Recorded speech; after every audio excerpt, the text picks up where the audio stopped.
your attention, please, ladies and gentlemen, friends and colleagues. Thanks very much for coming to this event tonight. A rally that has been long anticipated, I think it's fair to say, by all of us. And by a series of events, we have possibly ended up with the best possible candidate that we could have chosen. Yeah.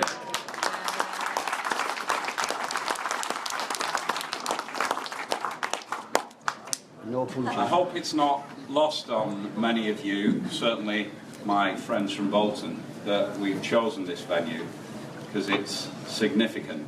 It is.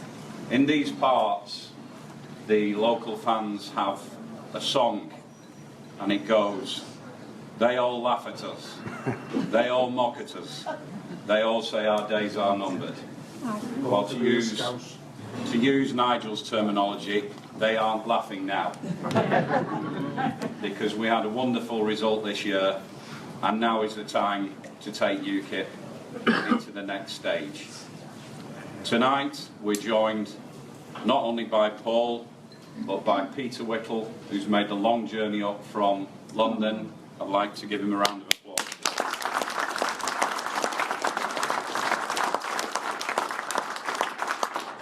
And also to Bill Etheridge, who's made the journey from the Midlands.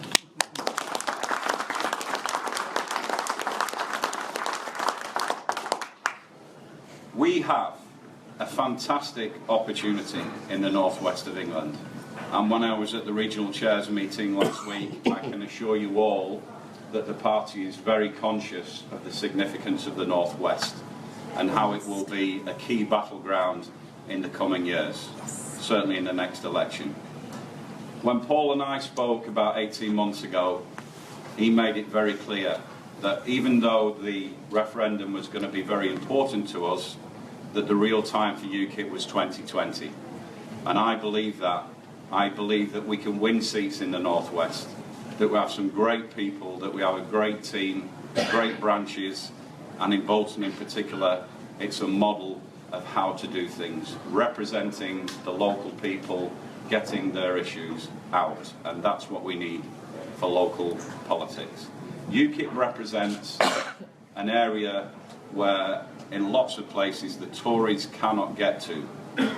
The only alternative to Labour, and they are very conscious of it, even though they still don't listen to the voters, is the northwest. So tonight we have the next opportunity, a very exciting opportunity, and a huge challenge for our leader. But the man that is hopefully going to take this mantle forward is without question the best candidate. He will unify the party like no other candidate can. He will bring together all the factions. There is no left and right, there is only right. And the way to go forward is with Paul Nuttall. Yeah.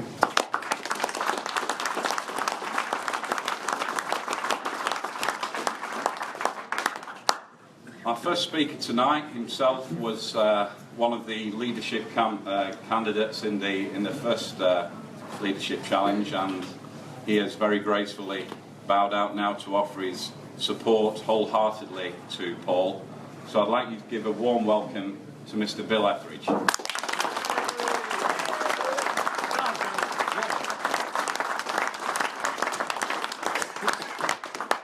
Well, hello everyone. Hello. Right, lots of familiar faces. Many of you I've met before on various occasions, campaigning and in that previous leadership campaign. And let me tell you, when I heard that Paul was going to stand this time, and I thought to myself, thank God. Thank God, at last we've got someone who's going to stand, who we can all believe in, we can all trust. Every wing of the party, whatever your views, whatever your background, wherever you come from, we can all get behind Paul. He's a great bloke. There's no doubt about that. And it was the best news I've had in a very, very long time when I heard he was going to stand. That was about 5 years ago when I first met Paul Nuttall. And back then, I was just an activist, doing my best to make a name of the party. I was out there leafleting, knocking doors as best I could, working hard, like I'm sure all of us do. This guy came and helped. Everywhere where we were, when we needed help in the West Midlands, an area that was down in the doldrums, an area where, for one reason or another, we'd had infighting, we'd had problems, one man came and helped us and supported us through every step of the way, every venue you can imagine. All we had to do was pick up the phone, and there was never any doubt Paul Nuttall will be there to help us. And believe me, in the West Midlands we've never forgotten that. And I can assure Paul tonight, and all of you, that our man is going to get a massive, massive support in the West Midlands. So we're with you. West Midlands and the North West are united on this one. He is our man.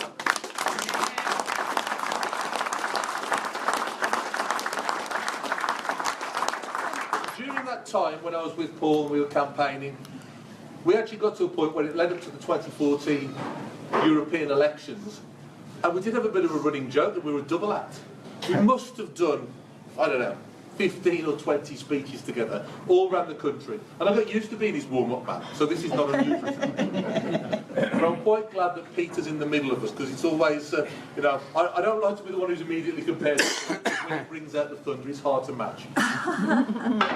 But working together, I got to know him so well. And his heart is with this party and its activists. He's not a man who does this because he cares about position or because of his personal ambition. He doesn't tune into the television and think, oh, I was on the telly today, what do I look like? Let's freeze frame it and have a look. Like some others may. He doesn't do that. What Paul does is he thinks what's best for our activists or what's best for our party. That's why he's standing now. And that's the kind of commitment and the kind of heart that we need now more than ever. And he is wonderful for that. And the times when we've worked together and I learned so much, and then I got elected. And we went out to Brussels together. And again, when all of us new MEPs were out there, who could we turn to? Who was there to help us? An honest friend, always there. The then deputy leader, the man we could turn to. If we'd done something right, or if we'd done something wrong, he'd give us an honest appraisal. He'd be there for us to help us out in the mire. Believe me, and this may come as a surprise, but I've dropped one or two cobs. and during that time, when you need a strong friend to back you up, who was there? Paul Nuttall. Always. There were times when I thought, you know, the world was going to fall in. Who was the first phone call? Paul Nuttall. So we've got a good man here. And I'll tell you another little story about him. Because many of the faces I know from here will remember a coach tour that we did. And we had a coach that was all the many MEPs' faces on it. It was the Brexit coach. Yeah. And we went through the West Midlands and into the North West. There's some fantastic memories in the North West of places and people who will remember from that time. I went behind the bar in one place. This is unusual for me to be that side of the bar. But then a coach stop at a pub where we had a very entertaining night after some hard work. And I can tell you, at every step of the way, on that tour, who was leading the way? Who was there, first of all, talking to the people? Who was there, first of all, backing us up? Who was there, first of all, when we had problems with Labour activists and other unsavoury kinds trying to stop us? Who was there at every step when there was a difficulty? And who was there first to the bar to get the drinking going?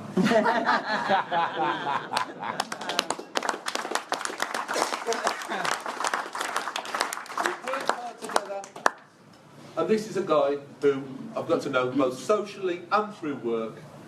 I can honestly say to all of you, and there's so many faces I know and I've spoken to and I've got to know in this neck of the woods, you know it already.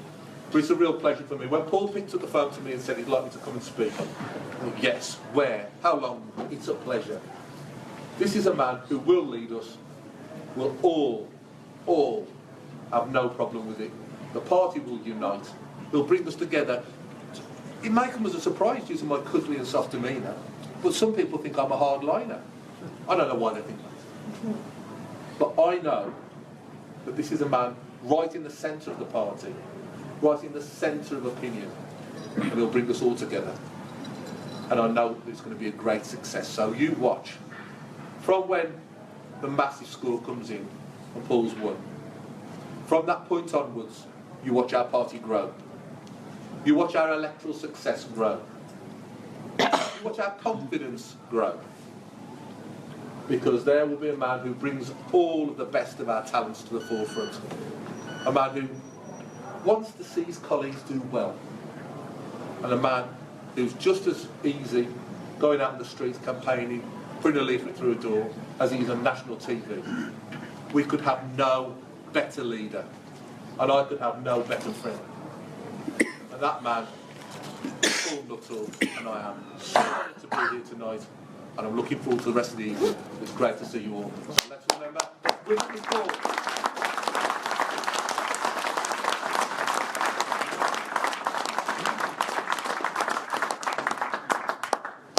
Just before I introduce our next speaker, I'd like to say that we will be doing a Q&A session at the end, but we'll do that at the end when Paul's finished his speech. Our next guest tonight, as I said, has come a very long way to be here. He's been in the London Assembly this afternoon, and he's travelled especially to support Paul, and I think that gives an indication of the widespread support throughout the country and throughout the branches of how much affection and esteem that Paul is held in. So our next guest is the former candidate for London Mayor. He's also a member of the London Assembly. Please welcome Mr. Peter Whittle.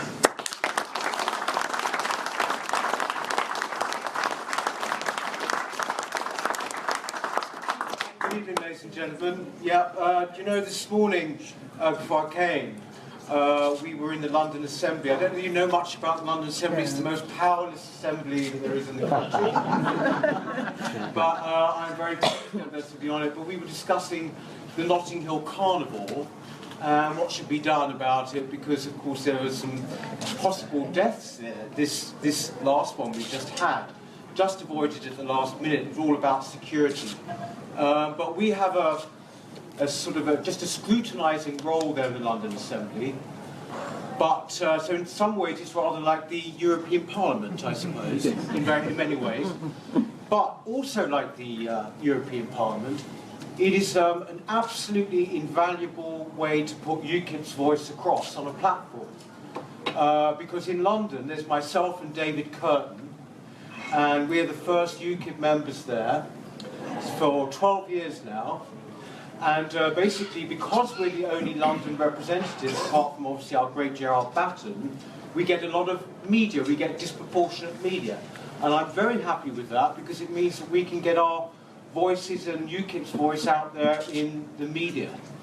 But basically, as was said earlier, you know, I stood for mayor in London, and I have to say, I don't want to embarrass Paul with all the compliments he's going to have tonight, but he was so supportive in London of my mayoral campaign. And of course, you know, everyone was saying, oh, they won't get anything and all the rest of it. And we had a huge success with the London campaign. And I'm extremely grateful for Paul's support, actually, during that time. As you might know, I have put my name forward this time for the leadership, and did some hustings last week, and there were 4 of us. I won't mention the donkey in the room. But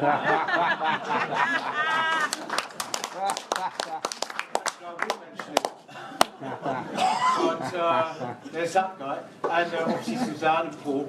And what became very, very clear to me was the level of enthusiasm and optimism and the desire for unity that was palpable in London and then in Wales. And I would say again here tonight with this amazing turnout. So I decided that basically there's no question about it in my mind that Paul is the man, and I didn't want to complicate issues or anything like that. I wanted to put my support fully behind him. And there's no question about it. Since I've been in the party, which is nothing like as long as him, 4 years, he's been a friend. And he is, to me, the beating heart of UKIP. And that's what we need now. Because we might have had a fantastic victory this year, which nobody can take away from us, even if they try at the moment as they are. The history books will not take that away from us.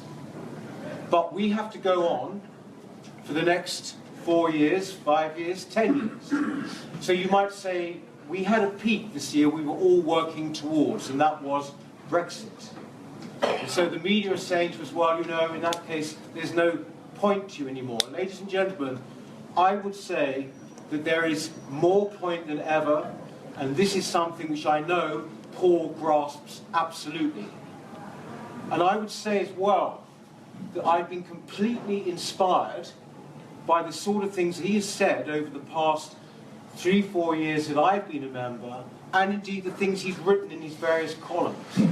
He's actually stuck his neck out there with very, very difficult issues, which we are going to have to be the party to speak about in the coming 4 years.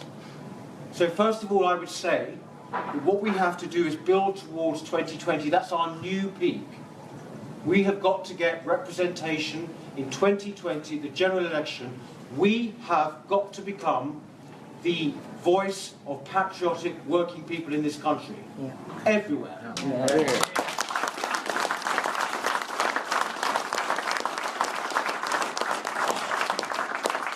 It's absolutely clear to me that Labour despise the people that they once looked for support. They are contemptuous of them. Do you remember the famous tweet that Emily Thornberry put out, the England flag? Just outside a house, I think it was in the Rochester by-election. And the fact is she didn't even add any words to it. It was just in her world, it was enough to show this. Look at this, right? There is an utter contempt for patriotism. There's an utter contempt for ordinary people. And this is the most amazing opportunity for us. And there is no question, and that's why we're all here, that Paul is the man, absolutely to take us forward, if we do indeed want to become that voice of ordinary, patriotic working people. And similarly, I'd say to you, coming in the next 4 years, we are going to have to be the party, because none of the others will. We have to be the party that stands up for British values and institutions. So what that means is British law is supreme.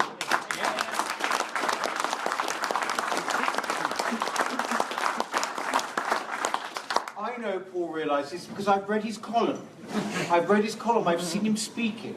He understands that the most important issues of our time are cultural ones in a way.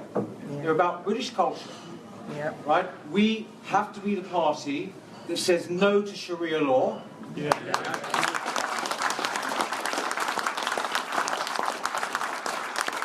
have to be the party as well that basically says we are a country of free speech, right? Where we should have the ability to offend if we want to offend. We should have the ability to mock if we want to mock. And we should not be the kind of country where a young gymnast mucking about on video, mocking Islam, finds that he's got no career at the end of it.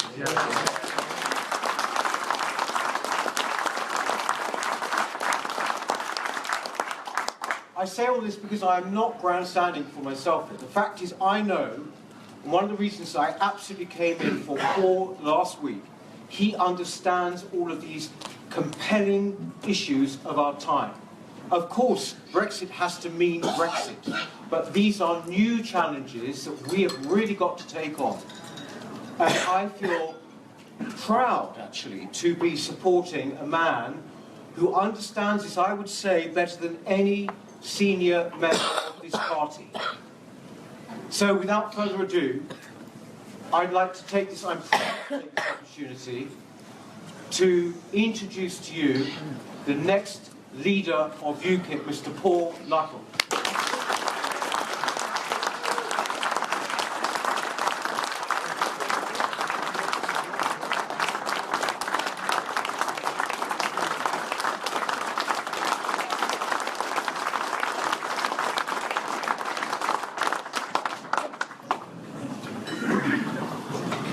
Thank you very much, everyone, and what an amazing turnout we have here tonight in Bolton. Before I start, I'd like to thank James for the introductions, Bill for a fantastic speech, and of course Peter, who stood down this week in the leadership election and kindly endorsed me. Most of all, I'd like to thank you guys for coming along here tonight, and of course all of the people who are watching this on the live stream on Facebook.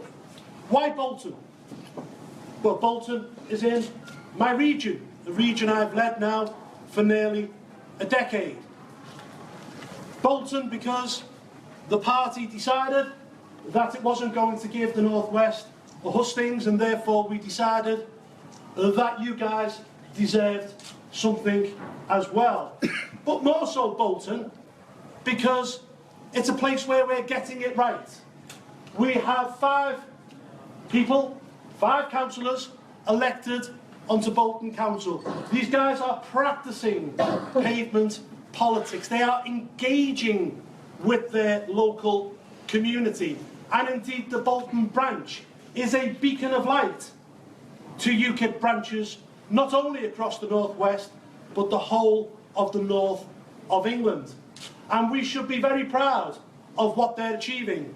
And if they continue on this upward trajectory, they will win a seat in Westminster in 2020. Of that, I am sure.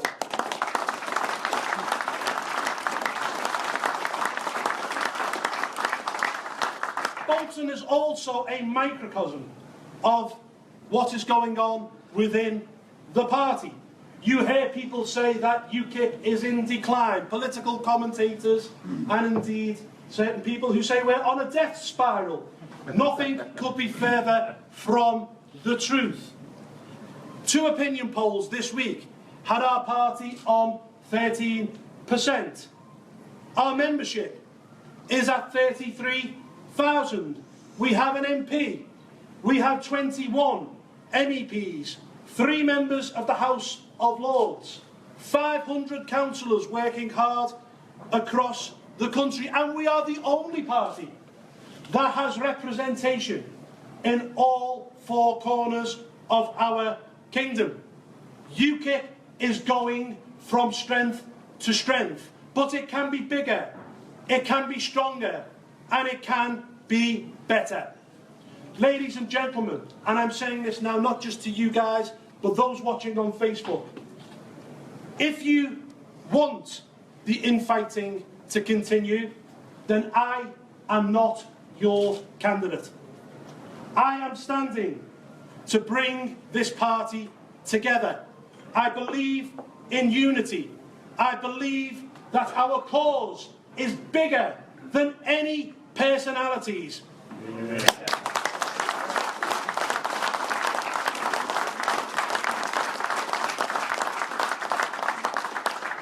I want to see us say bygones are bygones.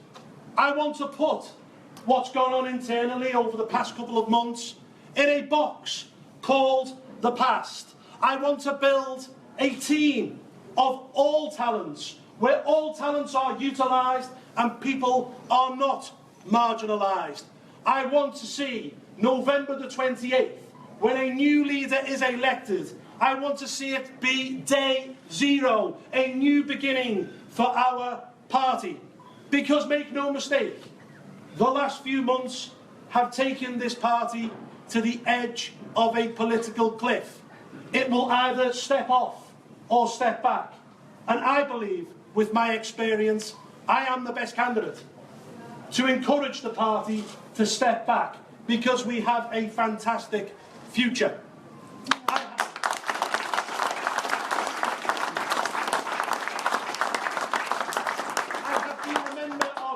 for 12 years. In that time, I've stood in 5 local elections, 2 European elections, 3 general elections, and a parliamentary by-election. I have done almost every role at the top of this party, bar the leadership. And like you, I have also been a branch chairman as well. I became the party chairman in 2008, when we faced our last existential crisis. We were on 0% in the opinion polls. Within a year, we had beaten Gordon Brown's Labour government into 3rd place in the European elections of 2009. I had been Nigel's deputy for 6 years. I was the party's head of policy between 2011 and 2013. And I continue to lead the UKIP MEPs in the European Parliament. In that time, we have had many successes, and I am as proud as Punch at what we have achieved. Let's just think about it. In 2014, we became the first political party in this country to win a national election that wasn't the Labour Party or the Conservatives since 1906. We got 4 million votes at the general election the following year. And the greatest achievement of all is through our success at the ballot box, we forced David Cameron, the then Prime Minister, to offer a referendum he never wanted.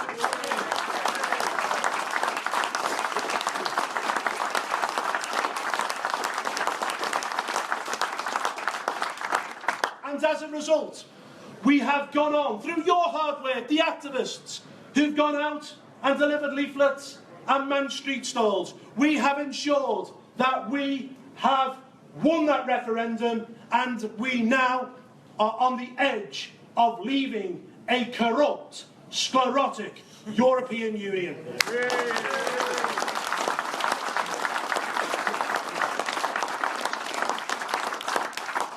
But the job is not done. Indeed, Winston Churchill once said, "This may not be the beginning of the end, but it may be the end of the beginning." The country needs UKIP more than ever before.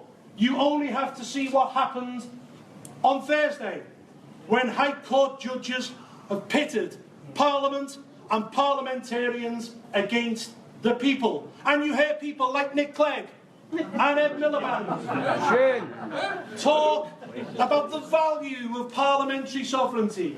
Yet they didn't talk about parliamentary sovereignty when we were handing over laws to Brussels for the past 48 years. It didn't matter then, did it?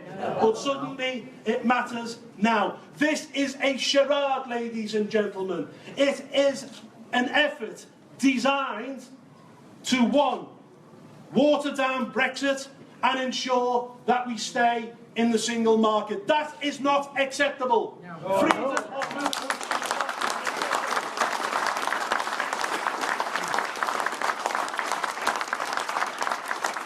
And they say the people didn't know what they were voting for on June the 23rd. Well, it was quite clear.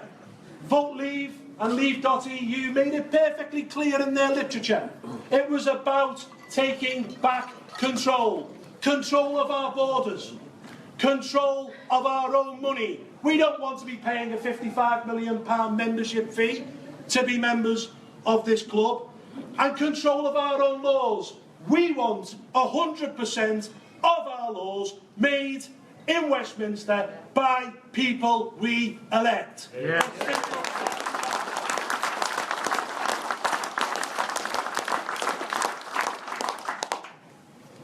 We, as UKIP, need to remain a strong electoral force, because if we don't, they will backslide.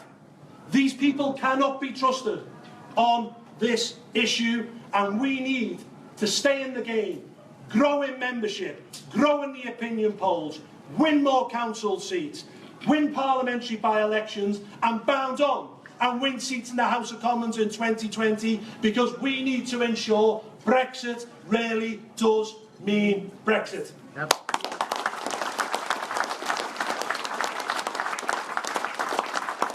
And I am coming to the conclusion, actually, that Article 50 itself is little more than a delaying tactic. Because whilst we're in negotiation for 2 years, what goes on? We still have to pay a membership fee. They still hand down directives and regulations. We still have open borders to 450 million people. Wouldn't it just be simpler if we just simply repealed the 1972 European...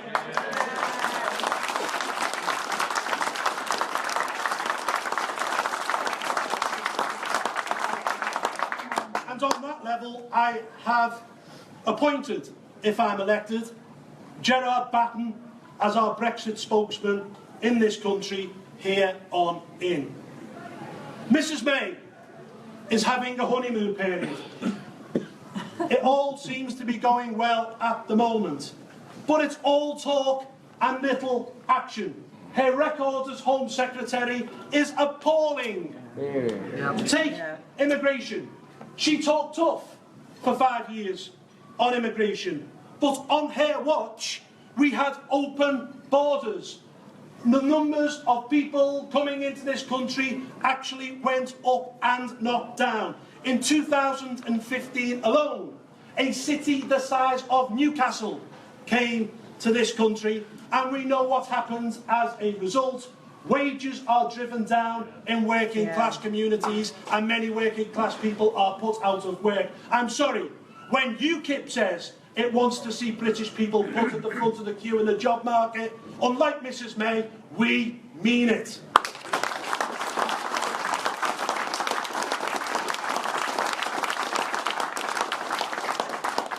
Mrs May will talk the talk, but unfortunately in the end, she will not walk the walk. And then UKIP will be there at her heels, and we will be there to pick up the pieces. We have a fantastic opportunity also in Labour heartlands. You have a Labour Party now that has abandoned working class people. A Labour Party whose shadow Foreign Secretary sneers at our flag. A leader that refuses to sing our national anthem, and a shadow chancellor that has said nice things about the IRA. They are more comfortable debating the issues that surround the Islington dinner party. Issues like Palestine, man-made global warming, or increasing the foreign aid budget. They do not talk about the issues that really matter to working people. And look, politics is about empathy. In the days of Clement Attlee, your Labour MPs came from the mines, or the factories, or the docks. This lot are a bunch of middle-class intellectuals who wouldn't know a council house if they fell.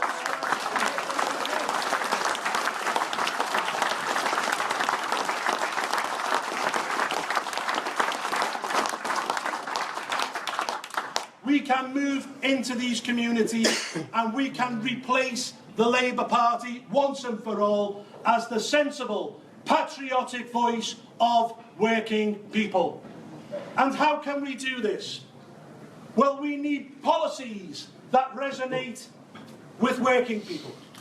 We need to be the policy of aspiration and social mobility. We need to be the policy that advocate education by ability and not wealth. Working class kids deserve the same opportunity as middle class kids. We need to be the party where sentences mean what they say. The party of the victim and not the criminal.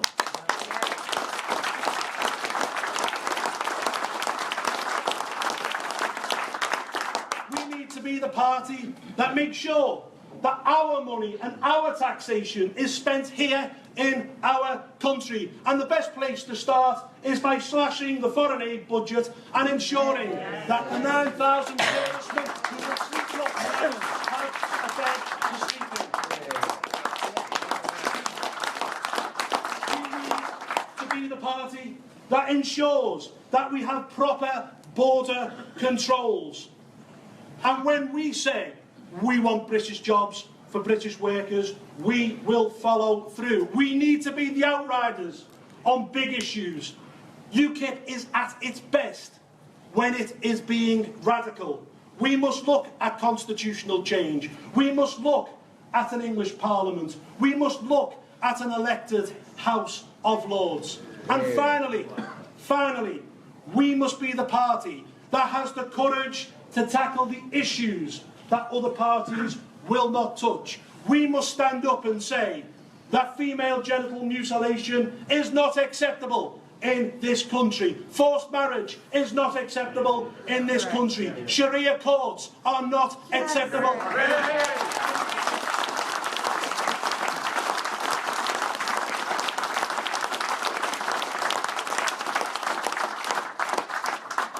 We must also be a party that targets and drills down in local communities. We must ensure we get more councillors elected. Council chambers are the Trojan horse to Westminster. You look at what's going on here in Bolton. You look at what's going on in Hartlepool and in places like Thurrock and Clacton. These are seats we can win in 2020, and we will use the council chambers as our base. I am standing in this election as the unity candidate. I'm doing so because I sat there over the summer in horror and growing incredulity, watching the party I love and the party which I've helped grow from nothing fall to pieces. I felt that it was my duty to step in, steady the ship, take us on, ensure that Brexit means real Brexit, ensure that we win more seats in council chambers, ensure that we win parliamentary by-elections, and ensure that we win seats at the general election in 2020. Ladies and gentlemen, UKIP's future is bright, but for that to be the case, UKIP must unite. Thank you.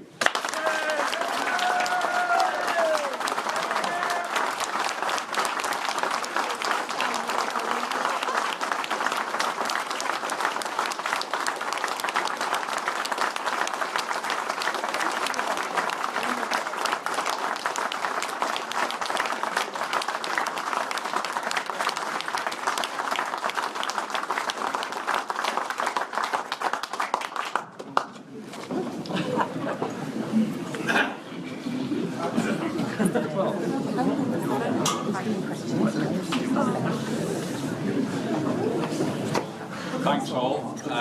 We're now going to have a series of questions from the floor. If we can take them in a reasonable order. Paul is going to come up and answer your questions for the next 30 minutes. Let's say 20. Okay. Can I have any questions from the floor, please? Yes, sir. Hi Paul, Neil Griffiths, North Manchester. I'm from Wales originally, and I was overjoyed when Wales voted to have an assembly because it took power from the establishment and gave it directly to the people of Wales. And I'm very happy, of course, to mention, as part of your speech, you mentioned around the country we're represented, we now have 7 assembly members in the Welsh Assembly. You mentioned an English Parliament. Surely one of the biggest democratic deficits in this country right now is that the devolved countries, the countries around the UK, all have devolved assemblies except for England. England is being left behind. What practical measures will UKIP put forward? What pressure will UKIP put forward to make sure that we have a real working English Parliament for the English people?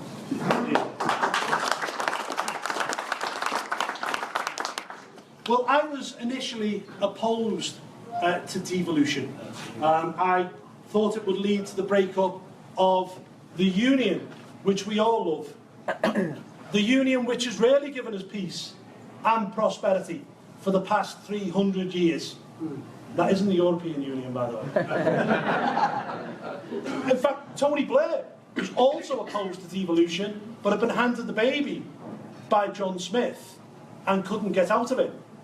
But the problem was, when devolution occurred, Scotland got its parliament, Wales got its assembly, of course Northern Ireland is a special case with Stormont. But the English got absolutely nothing. And now we have a situation whereby Scottish MPs and Welsh and Northern Irish MPs can vote on English issues in the House of Commons, but our MPs cannot vote on devolved issues in the respective assemblies and parliaments. The union needs to be rebalanced. It's under attack, particularly from Scotland. And if you look at opinion polls in England, it is quite clear that there is a rise of English patriotism, that there is a rise of a feeling of Englishness. And people are beginning to understand that they are being unfairly treated, whether that is financially or whether that is in terms of the democratic deficit. Something has to change. Something has to give. Because if it doesn't, then this union will not be here by the middle of this century. And the only way we can save it, I believe, is by going down the line, and some people mightn't like this, of a fully federal UK. It was proposed 100 years ago by the then Prime Minister, Herbert Asquith. It wasn't taken up. It may well have kept the Irish within the UK. We made a mistake back then. Let's not make the same mistake again. Let's have an English Parliament.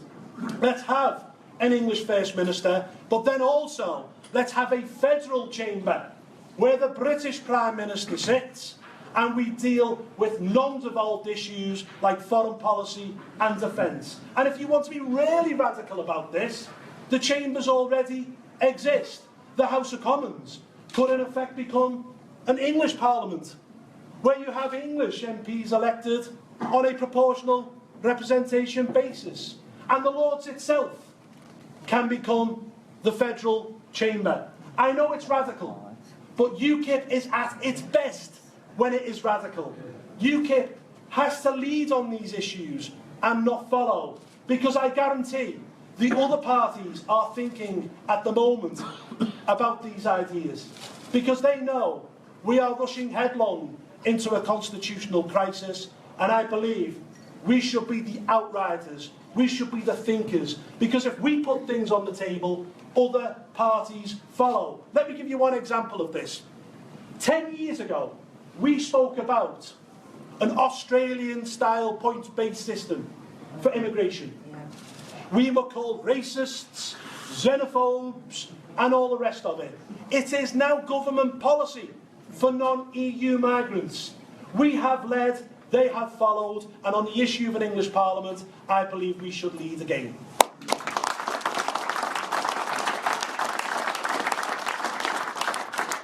Gentleman in the glasses, please. Jack Thompson from Lee Branch. I, like everybody in this room, and a lot of people throughout the country, endorse everything that you're saying. To my mind, the biggest problem we have with getting the message out is media control and the way that the media presents things. Is there anything that we can do, or any plans in hand, to counterbalance that media bias? Well, of course, we have a free press, and newspapers, for example, are free to take a political line. They are affiliated to different political parties. You have the Telegraph and the Mail, who are affiliated generally on a conservative line of thinking. You have the Guardian and the Mirror, who generally support the Labour Party. What my issue is, and I know they're here tonight, Stuart, I have an issue with the BBC.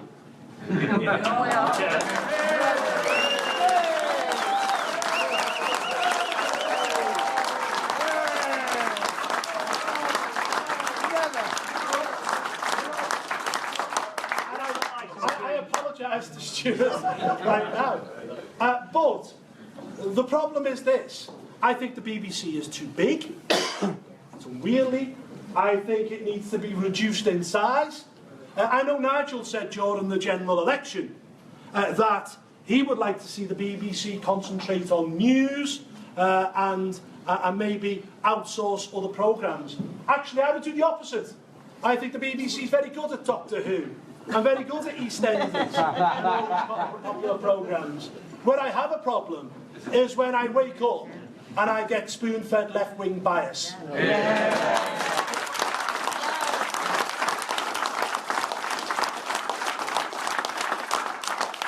I think the BBC should be cut in size. I think there should be a massive reduction in the licence fee. And then if the BBC didn't behave from there on in, well, who knows? If it's so good, why can't it compete with ITV, Sky and everything else in a free market? But reduce it in size first, and then let's take it from there. Hey,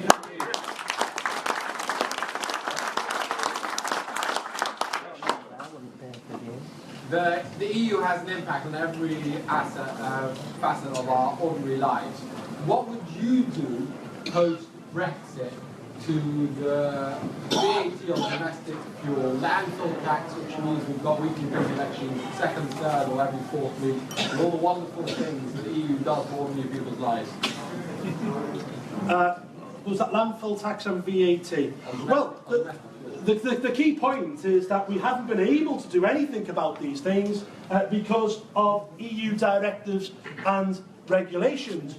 Once we leave the European Union, and if Brexit means real Brexit, and not some mealy-mouthed version, where we end up still in the single market, members of the EEA, the European Economic Area, and we end up like Norway, a faxed democracy, whereby we have to comply with EU regulations and directives, but we don't necessarily have any influence over them. I think we should have a clean Brexit, a clean cut, whereby we have a free trade deal with our European partners and we're friends and we get along and we trade, but we're not dictated to. And therefore, we then have the power to cut VAT, or indeed we could do away with it altogether and have a local sales tax. We can do away with landfill taxes. We can be free once again, free to set our own taxes, free to control our own borders, free to make our own laws, and free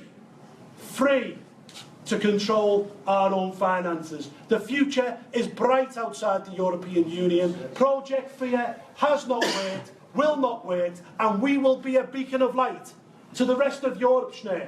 Because next, as a result of Brexit, you'll have Nexit when the Netherlands leave, Swexit when the French leave, Nexit when the Danish leave.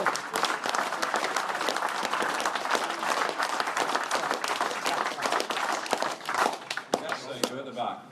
Hi, Martin Tide, Bolton branch. Your views on crime and punishment are well documented. Would you support the introduction of a so-called Sarah's Law, so we as parents of young children can find out where monsters live, and put an end to also this can't be named for legal reasons for perpetrators after a crime has been committed? I've supported Sarah's Law from the very beginning, okay? And my views on that are absolutely out there for everyone to see. I know you've mentioned my views on crime and punishment, and that will no doubt go back to the fact that in 2011 I signed a petition for the reintroduction of the death penalty for child killers. And I make absolutely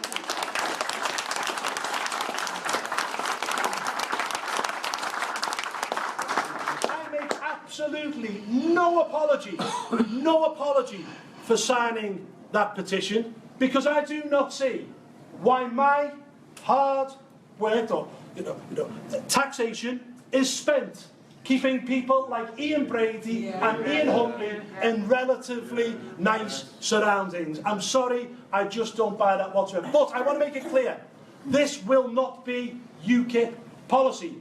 UKIP's policy on issues of conscience is that we would hold referendums if a certain amount of people signed a petition. Direct democracy. It works well in Switzerland, it could work well in this country as well. There is nothing wrong with trusting the views of the people. We proved that with Brexit.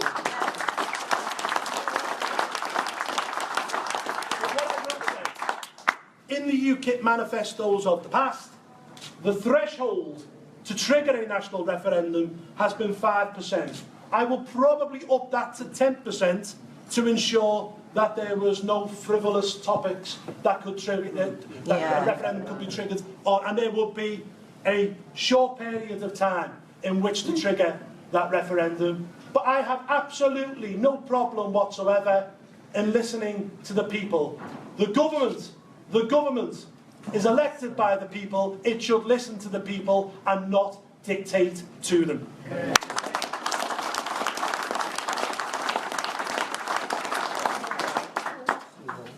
Harris, the Young Independent representative for Skipton and Whittle. Now, you've said that you're the unity candidate. What specifically would you do to try and get these various factions in the party to come together and to talk to us and to cooperate? Well, it's quite simple, really. You lead. You lead. You know, some people have said that I'm too weak to be the UKIP leader. I don't lack sufficient steel. Some of my colleagues have said you're too nice to be the UKIP leader. But I'm sorry, I'm not. What I'm doing is showing steel. It would have been easy for me, easy, to choose one faction or the other, and then root out and throw out the other faction. The strong thing to do is to say you want to bring everyone together. And that is what I will do. I will get people into a room. We will thrash it out. I will make appointments from both sides of the debate. UKIP is bigger than any personality. The cause is bigger than any personality. We don't just owe it. We just don't owe it to ourselves in UKIP to unite. We just don't owe it to the 4 million people who voted UKIP in 2015. We owe it to the 17.4 million people who voted for Brexit.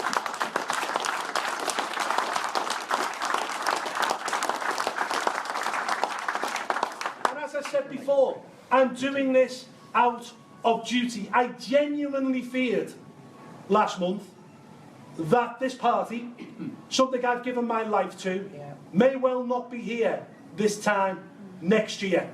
And I've stepped in to ensure that we just don't continue, but we grow and we go from strength to strength. It can happen. People must let bygones be bygones. We must set aside what's gone before, because the opportunities are endless for this party. But as I said earlier, the future is bright, but only if we unite. We must come together. And the one thing which I have found and learned from travelling around the country and doing these hustings is that there is an appetite for unity out there. And what happened in the European Parliament about a month ago was probably in the long run the best thing that could have happened to the party. Because although at the time it made us look shambolic, people then woke up, smelt the coffee, realised we are in an existential crisis, and if we don't come together, it will be game over. UKIP has open goals, but it has to be on the pitch to kick the ball in the net, and I am the candidate to ensure UKIP stays on that pitch.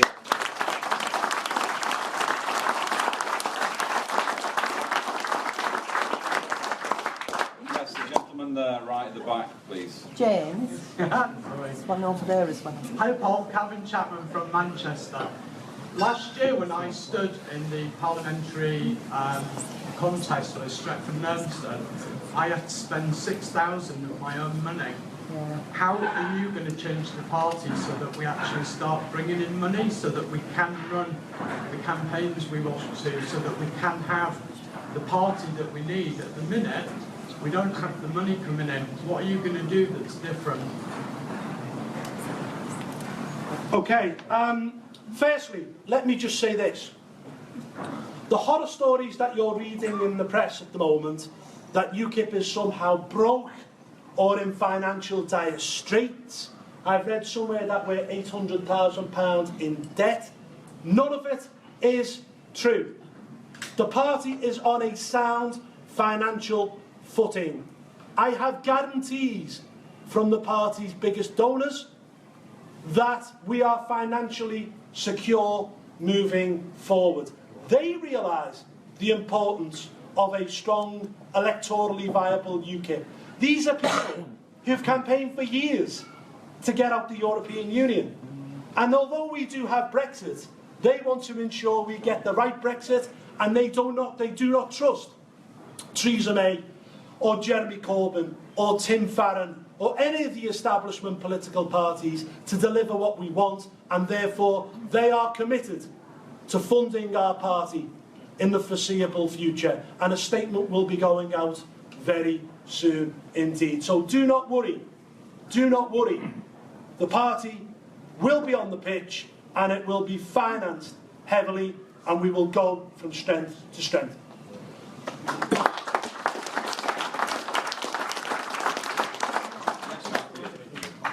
It's Matthew James from UKIP Hustings. My question would be, how are we going to make the north of UKIP stronger? Because I'll be honest with you know, a lot of members sometimes feel it's kind of London central, you know, it's centred around London area. Yeah. Up in the north area, we are absolutely strong around the Labour area, and the Labour are collapsing at the moment. But we feel like we're not hitting them hard enough. We're not getting out there enough. We need the help. I'm just wondering, where would you know, boost that in the north? Well, maybe if you elected a northern leader, it might help.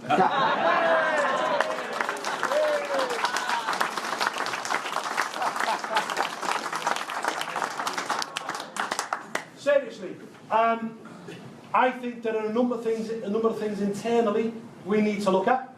I think the membership fee needs to be reduced. Yeah. Because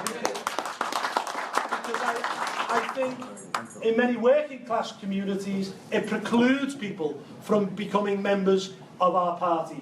We need to ensure the membership grows. It's 33,000 now. If we get this right in terms of membership, if we look at improving how we do things online, you know, within a year we could have 60, 70,000 members. You know, this year, by the way, and I'm not going to gild the lily here, has been absolutely appalling in terms of membership. We lost members during the year of an EU referendum, right? Why has that happened? It's simple. People don't join divided parties. People don't give money to divided parties. People don't vote for divided parties. If we bring everyone together, membership will rise substantially. That 13% in the opinion polls will turn to 20%. We'll do fantastic in the Sleaford by-election on December the 8th. We'll go on. We'll win council seats in May this year, and we will march on confident in 2020. But the best thing you can do to ensure UKIP grows in the north and we take on Labour is, do you know what? Elect a northern leader who sounds, acts and looks like them.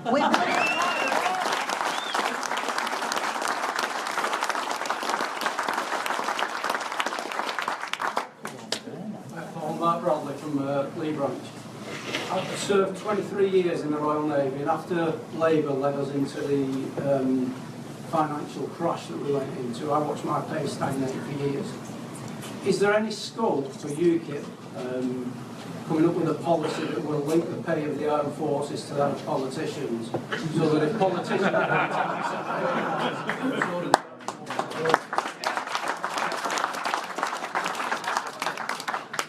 Firstly, of course, we have our defence spokesman at the back, up there. Give a wave, Michael.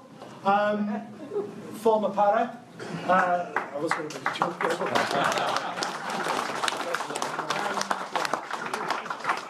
Look, we in UKIP need to become the party of the armed forces. We need to stand by the military covenant. Yeah. We need to get the 9,000 ex-servicemen who will sleep rough tonight off the street.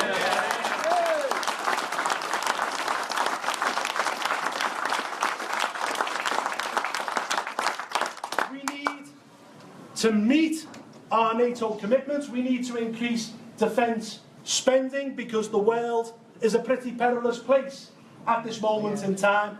But you know, the one thing that we have to do as well is not interfere in foreign wars that are not in our national interest.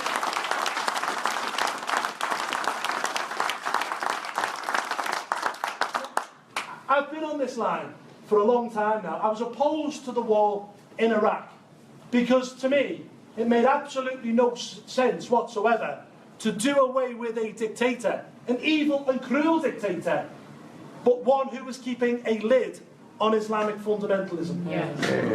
It was the same in Libya. Is Libya necessarily a safer place now than it was under Gaddafi? Of course it isn't. No, the official government of Libya have to meet on a boat off the coast of Tobruk because Tripoli is overrun with Islamic fundamentalists.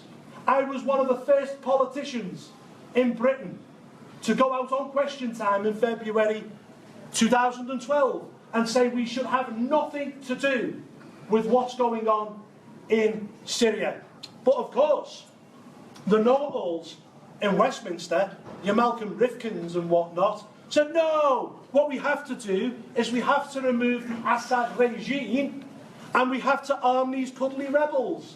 They didn't have a clue who these rebels were.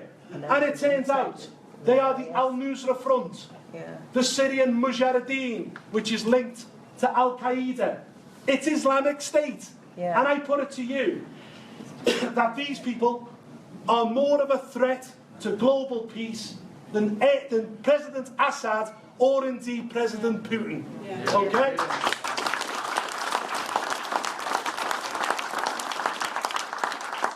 The real cancer in the world that has to be cut out, and one that we're going to have to face in this century, is Islamic fundamentalism. We will be the party, under my leadership, the party of the armed forces, and we not only will look after lads and girls who are in the armed forces at this present moment in time, we will ensure they are looked after when they leave.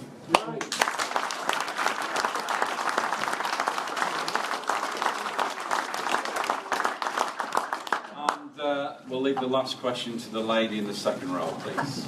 Come on, Linda. Hi, Paul. It's not a question, it's just a concern. There's a lot of negativity about it at the moment over UKIP, saying that our aim was to get us out of the union, which we'd succeeded in, and now we haven't got a focus. Okay. Do we have a focus? Now we're outside the EU. We're not outside the EU. That's the key. And if UKIP didn't exist, I bet my bottom dollar we would not get the Brexit that we want or need.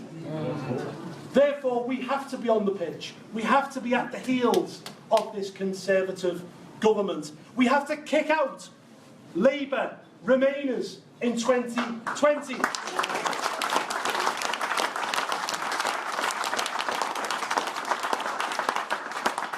Most of all, we need a new policy platform. Okay, the 2015 manifesto was excellent. It was the best manifesto out of all of the political parties. Indeed, this just goes to show how things have changed whilst I've been in UKIP. When I joined in 2004, I would argue that we as a party were pretty much an anti-EU pressure group. We've moved and we've morphed into a fully fledged political party. So much so that our 2015 manifesto was the first in political history to be signed off by an economic think tank who said, unlike the Tories, unlike Labour, unlike the Lib Dems, all your sums add up. You can do this.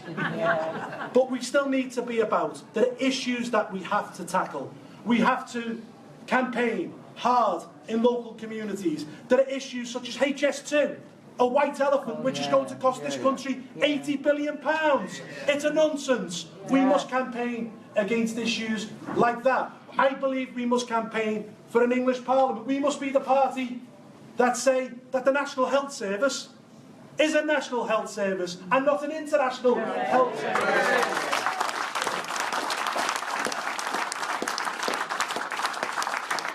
We have to be the party that says the foreign aid budget, which is costing this country £25 million every single day, should be cut drastically, and we shouldn't be giving countries money who are richer than ourselves. Brazil, India with its own space programme has more millionaires and billionaires than ourselves. That's our money, and it should be spent here, in our country, on our schools.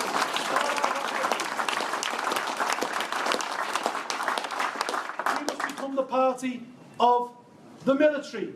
We must become a party that says, as I've said, we don't want to involve ourselves in foreign wars that are not in our national interest. We must be the party that say we want real controls on immigration, not the mealy-mouthed version that Mrs May will give us, and we remember her record as Home Secretary. And most of all, and I feel passionately about this, we must be the party that stands up for the victims of crime and not the human rights or so-called human rights.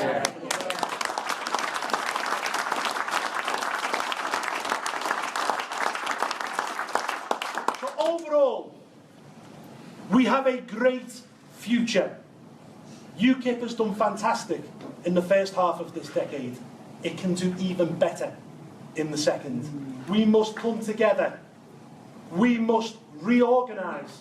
We must restructure the party internally. We must get into those council chambers, win those seats, perform well in parliamentary by-elections, target for 2020 sensibly, and start campaigning now. Ladies and gentlemen, thank you very much for coming to listen to me tonight. Right. I hope I have your vote. Yes.